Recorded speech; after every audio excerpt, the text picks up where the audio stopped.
السلام علیکم ورحمۃ اللہ وبرکاتہ۔ الحمدللہ رب العالمین والصلاة والسلام علی رسول اللہ، اما بعد۔ آپ سب خیر وفیت سے ہیں؟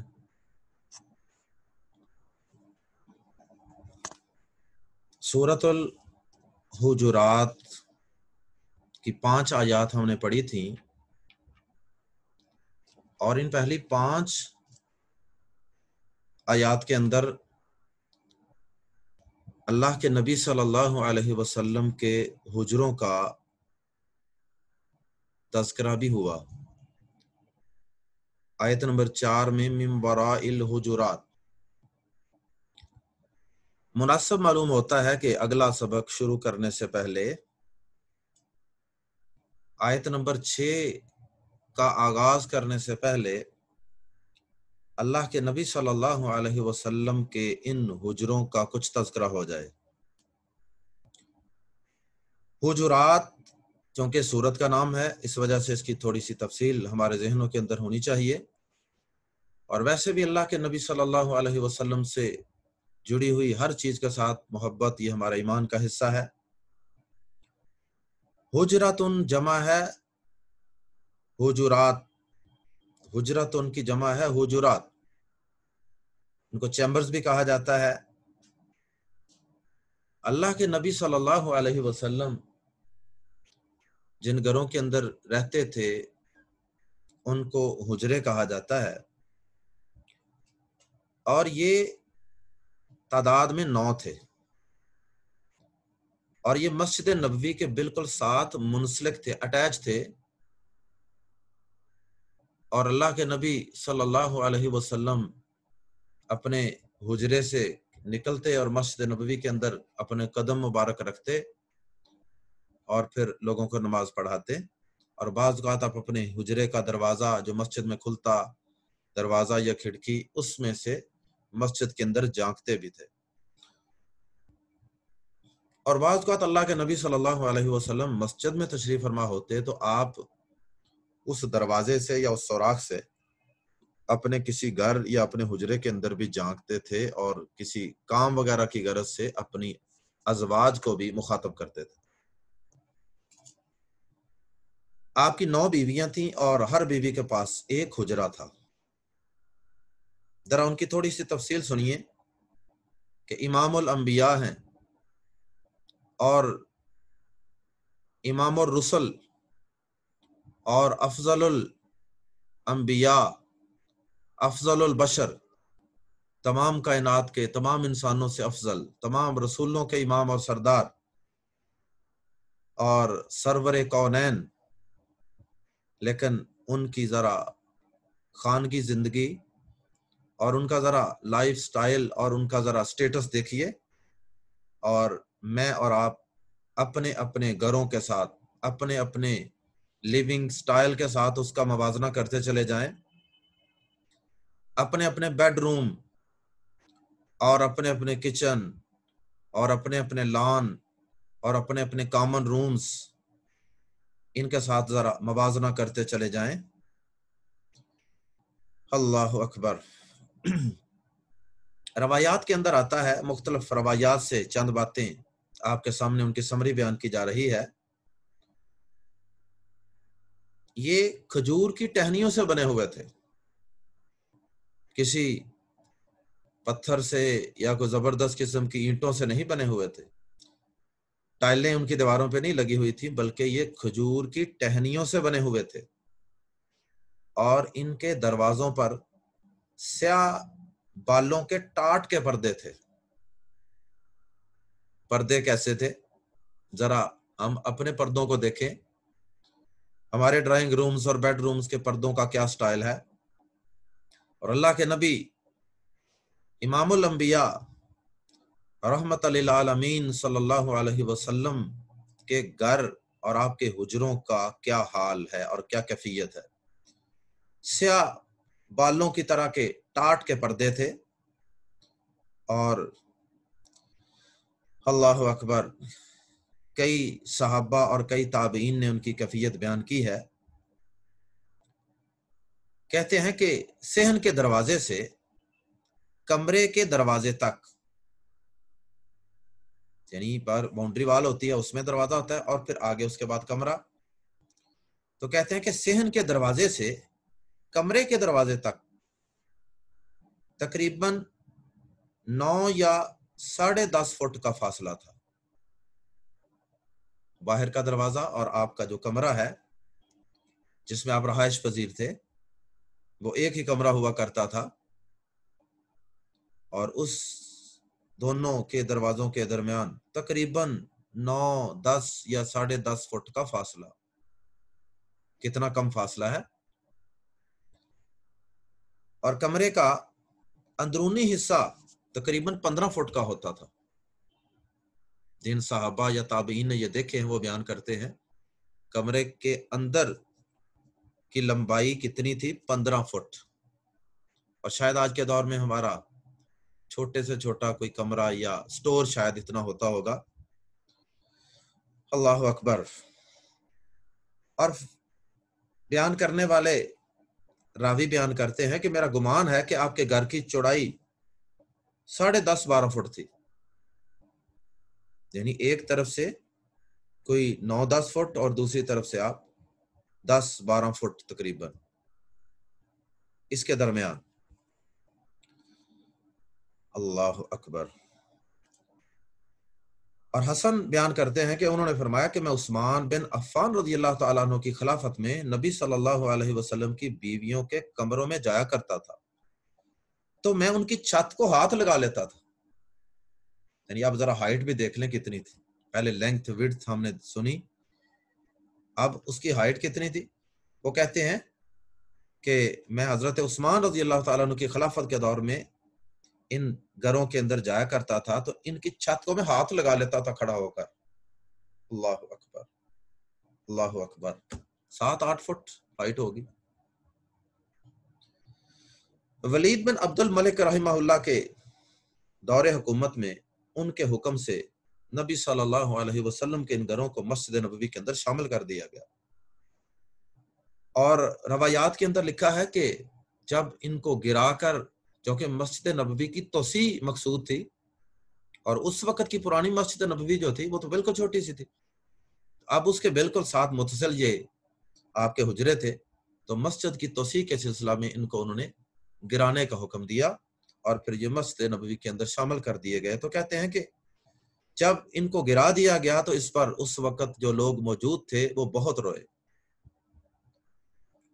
اور سعید بن مسیب رحمہ اللہ فرمایا کرتے تھے کہ اللہ کی قسم مجھے پسند تھا کہ ان حجروں کو ان کی حالت پر رہنے دیا جاتا تاکہ اہل مدینہ کے بچے بڑے ہوتے اور تمام دنیا سے آنے والے آتے مدینہ منورہ کے اندر تو وہ دیکھتے کہ اللہ کے رسول صلی اللہ علیہ وسلم نے اپنی زندگی میں کیسے گھروں پر اکتفا کیا، آپ کے گھر کیسے تھے اور آپ نے کیسے گھروں پر اکتفا کیا.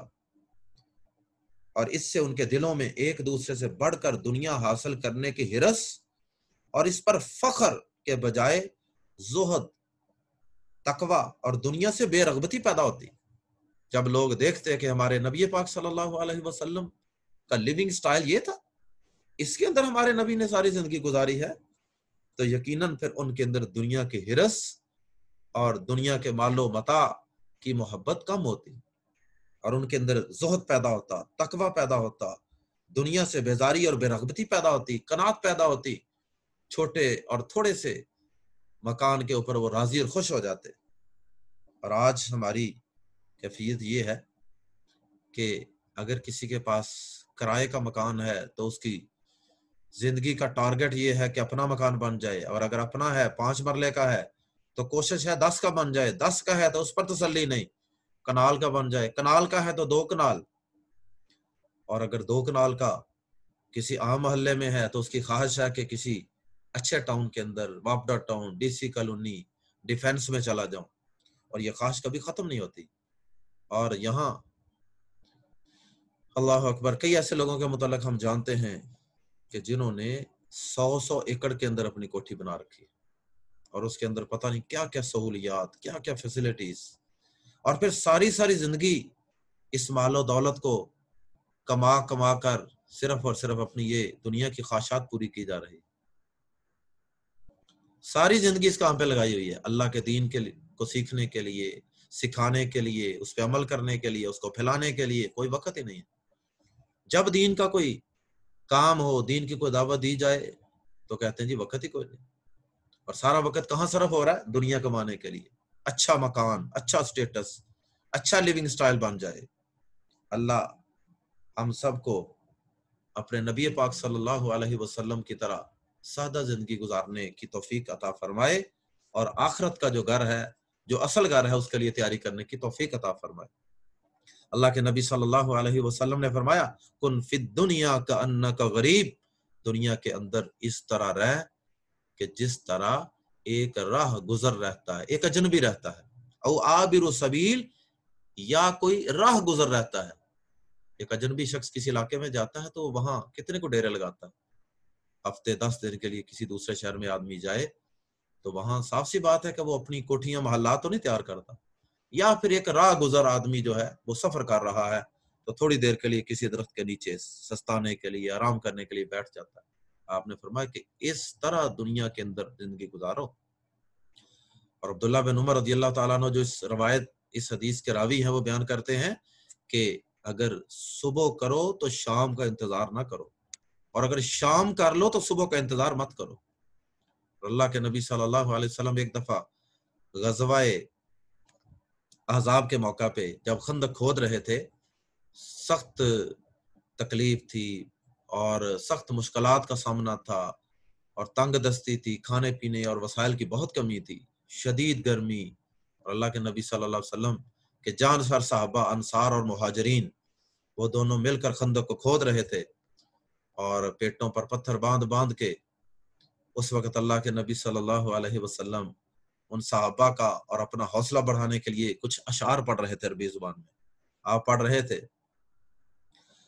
اللہم لا عیش الا عیش الاخرہ، اے اللہ نہیں زندگی مگر آخرت ہی کی زندگی، اصل زندگی تو آخرت ہی کی زندگی ہے.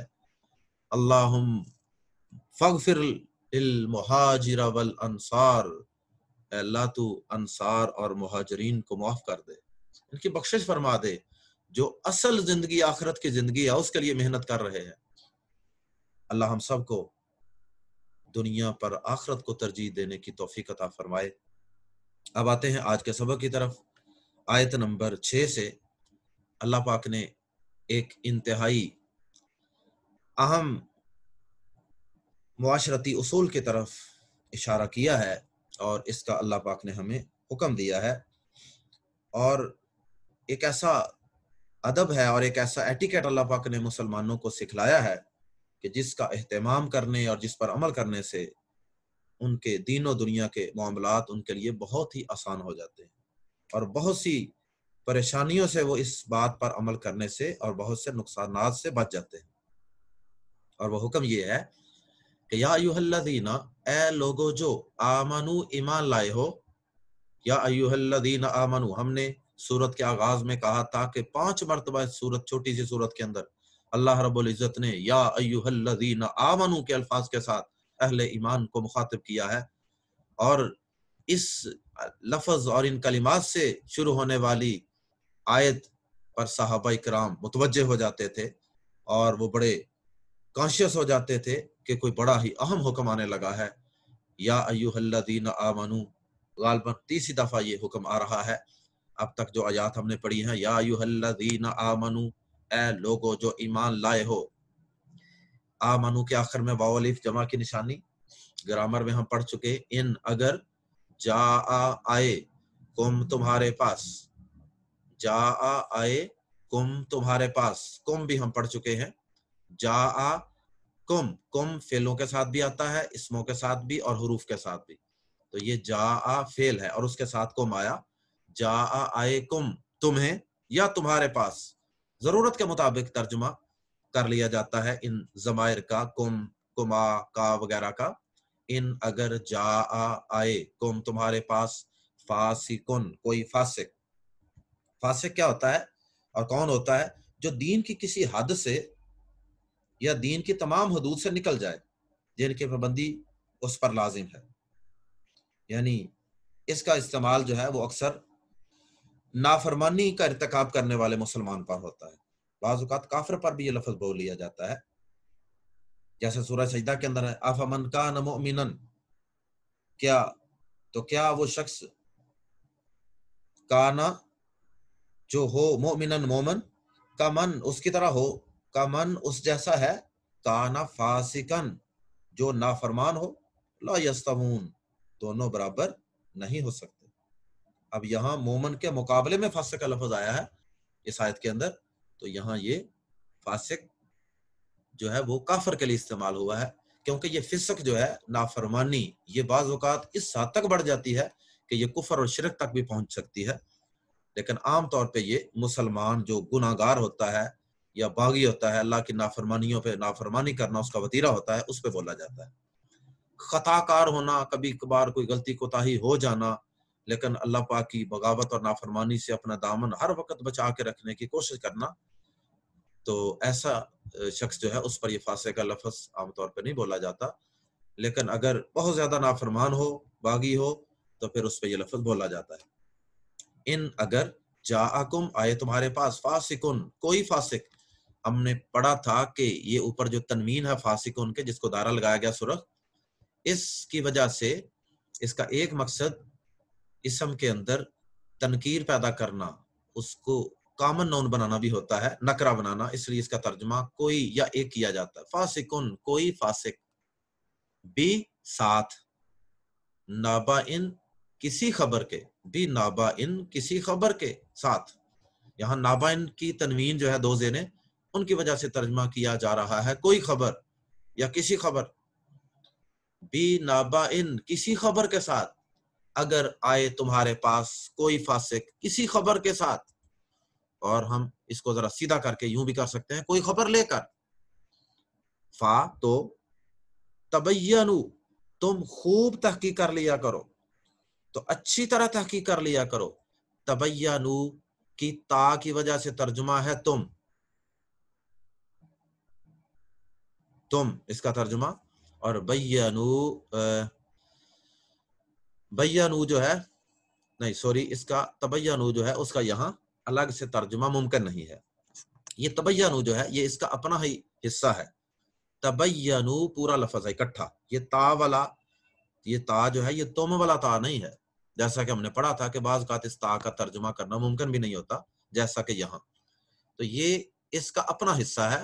تابینو تبینو، فا تو تبینو آخر میں واو الف جو ہے یہ جمع کی علامت ہے، تو تم اچھی طرح تحقیق کر لیا کرو، ان کے ایسا نہ ہو کہ تصیبو تم تکلیف پہنچاؤ، تم نقصان پہنچا دو. تصیبو نقصان پہنچانا، تکلیف پہنچانا، جیسے سورۃ البقرہ میں آتا ہے نا ایمان والوں کا تذکرہ کہ اذا اصابتہم جب پہنچتی ہے ان کو مصیبت، ان کوئی مصیبت، تو تصیبو سے ہے ان تصیبو کہ تم پہنچاؤ کوئی تکلیف، تم پہنچاؤ کوئی نقصان، قومن کسی قوم کو، نکرہ کی وجہ سے ترجمہ کسی، قومن کسی قوم کو، بازربی سے یا سبب یا وجہ، بازربی سے کس چیز سے، کس چیز کے ساتھ، کس چیز کے سبب،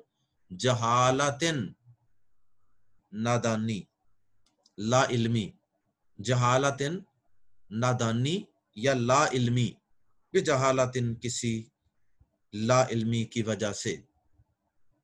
ایسا نہ ہو کہ تم کسی قوم کو لا علمی کی وجہ سے نقصان پہنچا دو، کیونکہ اس خبر کی تم نے تحقیق تو کی نہیں تھی، خبر تو وہ جھوٹی تھی، سچی وہ ہے نہیں تھی، بیان کرنے والا شخص جو تھا وہ بھی فاسق و فاجر تھا، وہ کی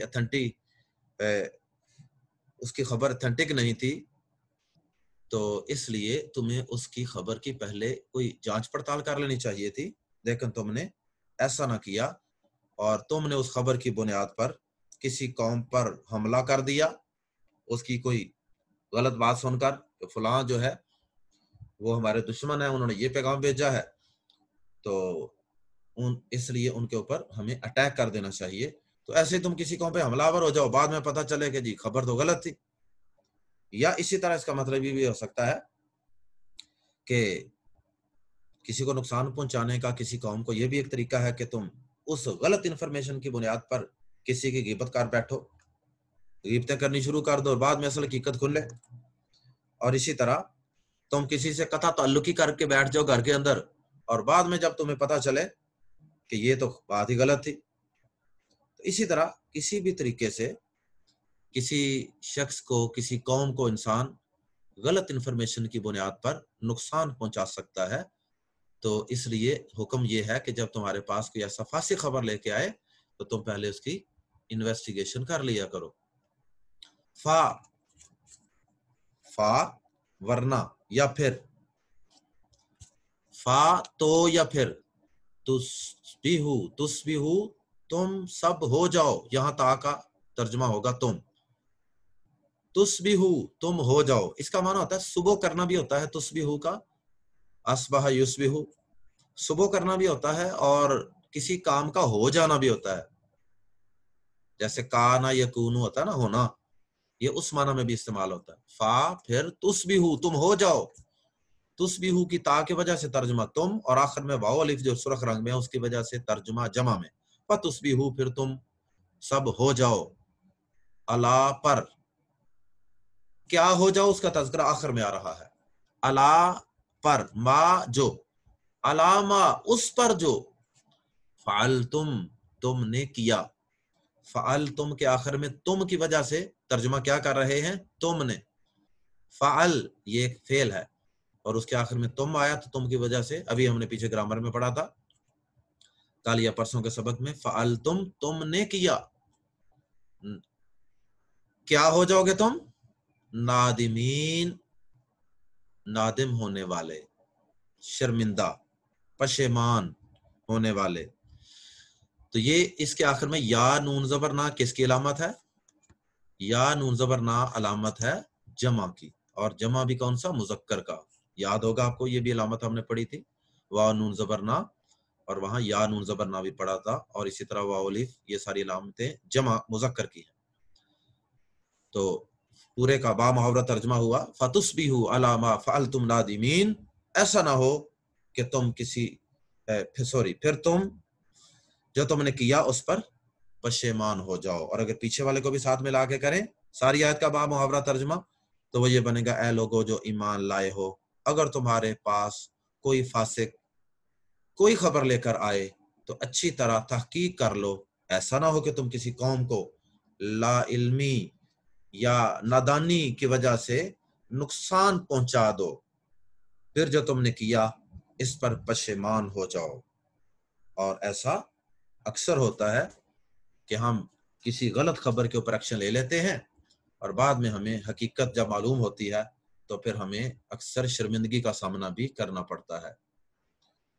اور بچوں کے معاملے میں بھی کئی لوگ کرتے ہیں کہ بچے کے بارے میں کسی نے آ کے بتا دیا، کسی کام والی نے بتا دیا، کسی اس کے دوست نے بتا دیا، کوئی غلط انفارمیشن اس کے بارے میں دے دی اور بچہ گھر سے باہر تھا، گھر آیا گیٹ پر ہی پٹائی شروع کر دی. بعد میں جب حقیقت واضح ہوئی تو بہت پریشانی ہوئی کہ بلا وجہ بچے کو مار دیا. کئی استاد ہوتے ہیں، اساتذہ کرام، وہ بھی ایسا کرتے ہیں کہ وہ بھی کسی بچے کو اس کی بات پوری سنتے نہیں، یا کسی دوسرے بچے کے کہنے پر اور ڈس انفارمیشن کی بنیاد پہ وہ کوئی ایسا ایکشن لے لیتے ہیں، اس کو مارنا شروع کر دیتے ہیں، اور بعد میں جب پتہ چلتا ہے تو پھر شرمندگی کا سامنا کرنا پڑتا ہے. ہمارے معاشرے کے اندر بھی بہت سے ایسے واقعات ہیں، لوگ بغیر کسی انویسٹیگیشن کے ان کو آگے فارورڈ کرتے رہتے ہیں. اور جب سے یہ سوشل میڈیا کی یہ ایک روایت چلی ہے اس وقت سے تو بہت ہی زیادہ لوگ جھوٹی خبریں جو ہیں بغیر کسی انویسٹیگیشن کے آگے پھیلاتے رہتے ہیں. اور اس پہ میرا ویسے تو پورا ایک لیکچر موجود ہے سائٹ پہ، ہو سکا تو میں اس کو آپ کو اس کا لنک شیئر کروں گا، تو یوٹیوب پہ وہ انشاءاللہ آپ کو مل جائے گا، تو اس کو آپ سن لیجئے گا. مزید اس آیت کے حوالے سے میں ایک دو مثالیں صرف عرض کرتا ہوں. یہ پچھلے دنوں یہ جب سے یہ کرونا کی وبا چلی ہے، پھیلی ہے، اس وقت سے لوگ نسخے، باتیں، جتنے منہ اتنی باتیں، ہر شخص ڈاکٹر بنا ہوا ہے، ہر شخص سائنسدان بنا ہوا ہے، اور جناب ہر شخص جو ہے وہ لوگوں کو مشورے دے رہا ہے اور اس کے بارے میں تبصرے کر رہا ہے.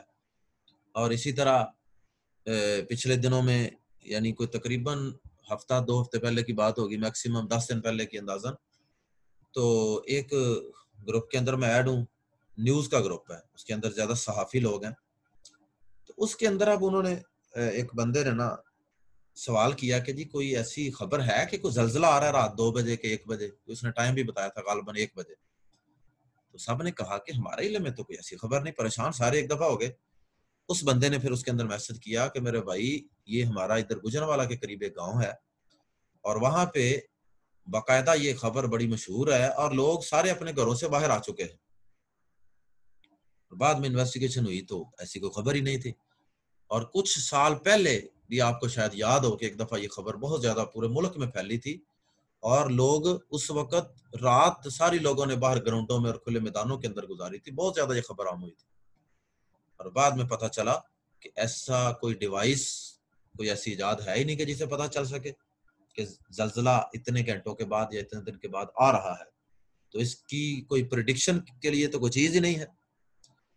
تو بہرحال اسی طرح یہ جھوٹی آیتیں حدیثیں بھی لوگ پھیلاتے رہتے ہیں. ایک پیچھے سے آتی ہے حدیث اور بغیر تحقیق کیے کہ یہ اللہ کے رسول صلی اللہ علیہ وسلم کی حدیث ہے بھی کہ نہیں، اس کو آگے چلا دیتے ہیں اور اکثر وہ غلط ہوتی ہیں. یقین کریں وہ اکثر باتیں غلط ہوتی ہیں. اس لیے میں آپ سب سے یہ خصوصی گزارش کروں گا کہ خدارا سوشل میڈیا کے اندر کم از کم کوئی بھی خبر جس کی آپ کو انویسٹیگیشن نہیں ہے، کوئی بھی نسخہ، کوئی بھی ٹیکنیک کسی چیز کی، جب تک آپ کو اس کی انویسٹیگیشن نہیں ہے اس چیز کے کسی ایکسپرٹ سے پہلے مشورہ کریں، کنسلٹ کریں، پھر اس کو آگے فارورڈ کریں. یہ بڑا سخت گناہ ہے. اللہ کے نبی صلی اللہ علیہ وسلم نے ایسے شخص کو بڑا جھوٹا شخص قرار دیا ہے اور آپ کو خواب کے اندر ایک دفعہ دکھایا کہ ایک آدمی کی بچیں پھاڑی جا رہی تھی اور نبی کی خواب بھی وہی ہوتی ہے. تو آپ نے جب فرشتے سے پوچھا کہ یہ کون شخص تھا تو آپ کو بتایا گیا کہ یہ شخص وہ تھا کہ جو جھوٹی باتیں گڑ گڑ کے لوگوں کے اندر پھیلاتا تھا اور اس قدر وہ لوگوں کے اندر پھیل جاتی تھی حتی تبلغ الآفاق، یہاں تک کہ وہ خبریں وہ زمین کے کونے اور کنارے تک پہنچ جاتی تھی، یعنی دور دراز تک وہ پہنچ جاتی تھی، ایک کونے سے دوسرے کونے تک پہنچ جاتی تھی. اس لیے ہمیں اس سے اوائڈ کرنا ہے. اللہ کے نبی صلی اللہ علیہ وسلم کی جتنی احادیث ہیں وہ اسی ان کی جتنی جانچ پڑھ کی گئی ہے محدثین نے، کیونکہ اللہ کے نبی صلی اللہ علیہ وسلم کے دور کے اندر کچھ احادیث اگرچہ صحابہ کرام نے جمع کر لی تھی تو ان پہ کام ابھی جاری تھا. تو اللہ کے نبی صلی اللہ علیہ وسلم دنیا سے تشریف لے گئے، بہت سے اسلام کے دشمنوں نے اپنی طرف سے بہت سی باتیں گھڑ کے اللہ کے نبی صلی اللہ علیہ وسلم کی طرف منسوب کر دی اور اس طرح وہ لوگوں کے اندر کے کنفیوژن پیدا ہوگی، بعد والے لوگوں کے اندر کہ کون سی بات سچی تھی اور کون سی جھوٹی تھی.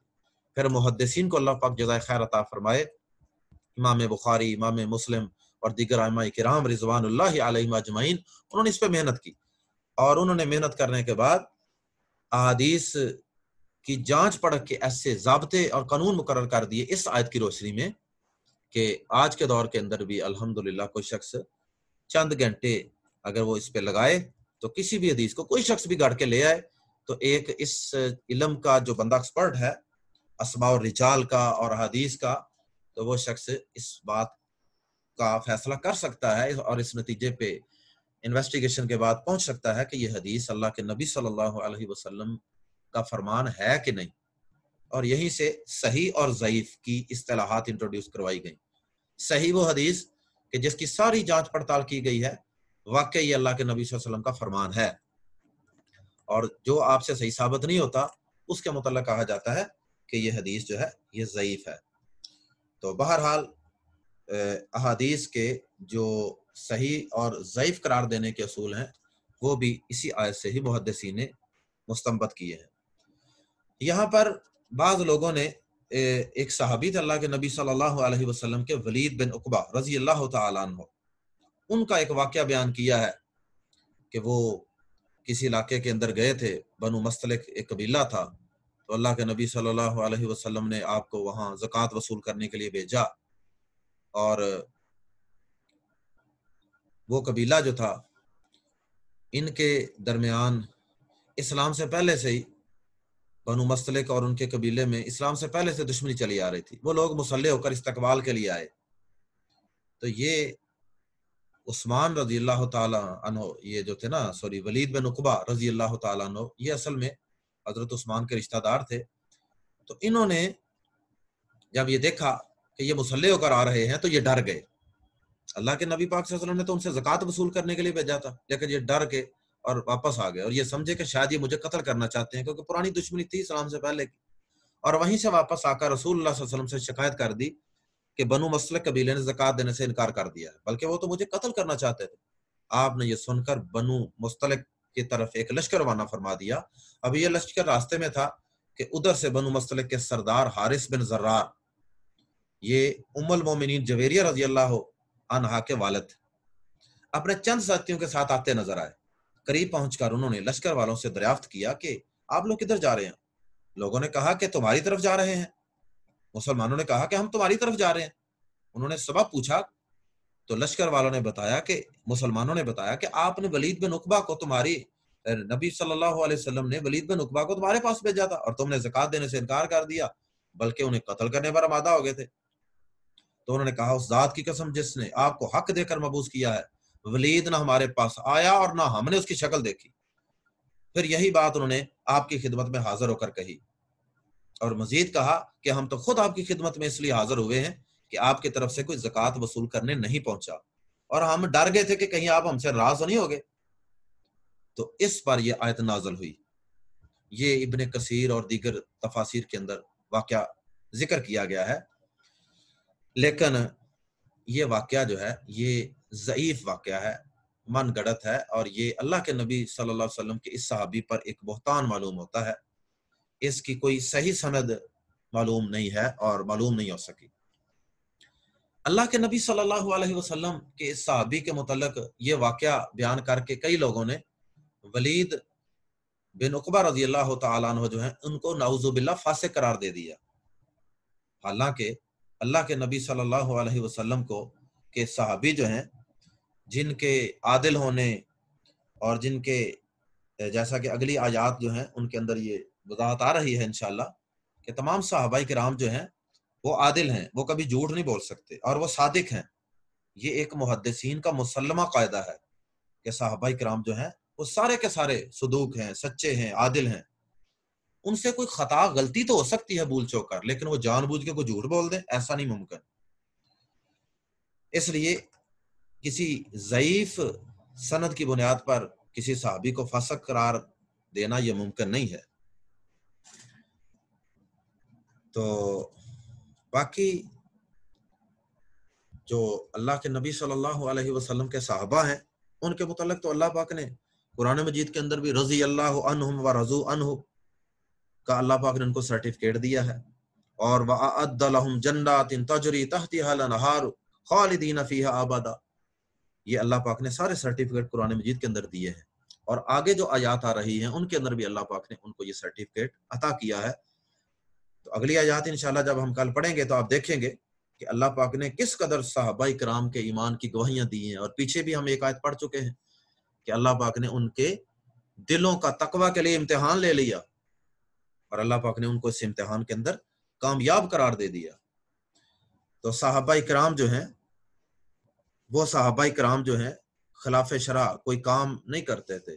اگر ان سے کوئی گناہ یا غلطی شاذ و نادر اگر کبھی کوئی کوتاہی ہو بھی جاتی تھی تو ان کے اعمال صالحہ، نبی صلی اللہ علیہ وسلم سے محبت، اسلام پر اپنی جانیں قربان کرنا، اور ہر کام کے اندر اللہ اور اس کے رسول صلی اللہ علیہ وسلم کی فرما برداری کرنا، یہ ان کے ایسے اعمال ہیں کہ جن کی نظیر اور مثال شاید پچھلی امتوں میں ملنی ممکن نہیں ہے۔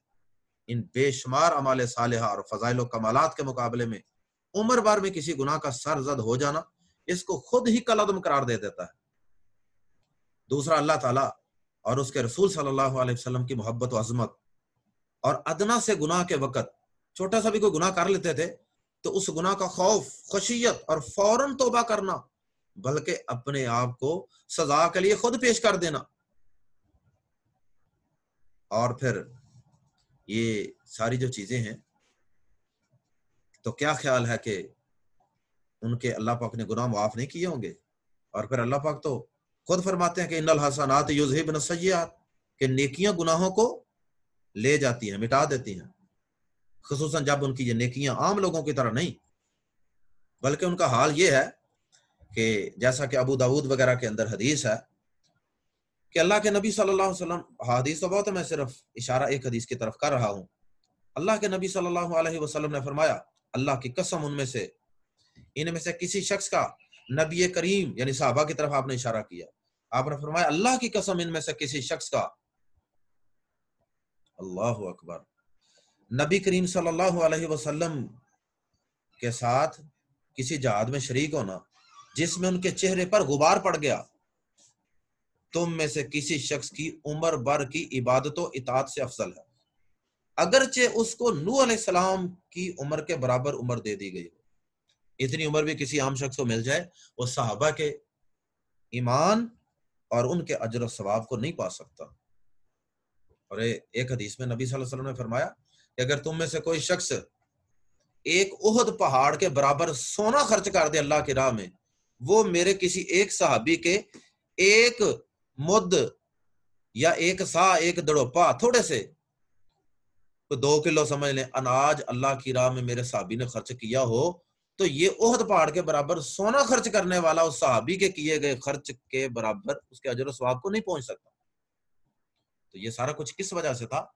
اللہ کے نبی صلی اللہ علیہ وسلم کا انہوں نے ہر مشکل کے اندر ساتھ دیا اور اپنی جانوں کو نچھاور کیا، جان، مال، تن، من، دن، ہر چیز کی انہوں نے قربانی دے دی، اور ہر چیز کے اندر اللہ کے نبی صلی اللہ علیہ وسلم کی اطاعت، فرما برداری۔ اللہ پاک ہم سب کو ان صحابہ کرام سے محبت عطا فرمائے۔ تو اس لیے یہ آیت جو ہے یہ کسی صحابی کے فاسق ہونے کی دلیل نہیں ہے، نعوذ باللہ من ذالک، یہ ایک جنرل رول اللہ پاک نے دیا ہے مسلمانوں کو۔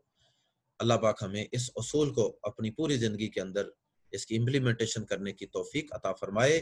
کوئی بھی جھوٹی بات جو ہے وہ اگر ہم تک پہنچے تو اس کو جب تک ہم اس کی تحقیق نہ کر لیں اس کو ہم آگے نہ پھیلائیں۔ اللہ ہمیں اس پر عمل کی توفیق عطا فرمائے۔ جزاکم اللہ خیر، احسن الجزا۔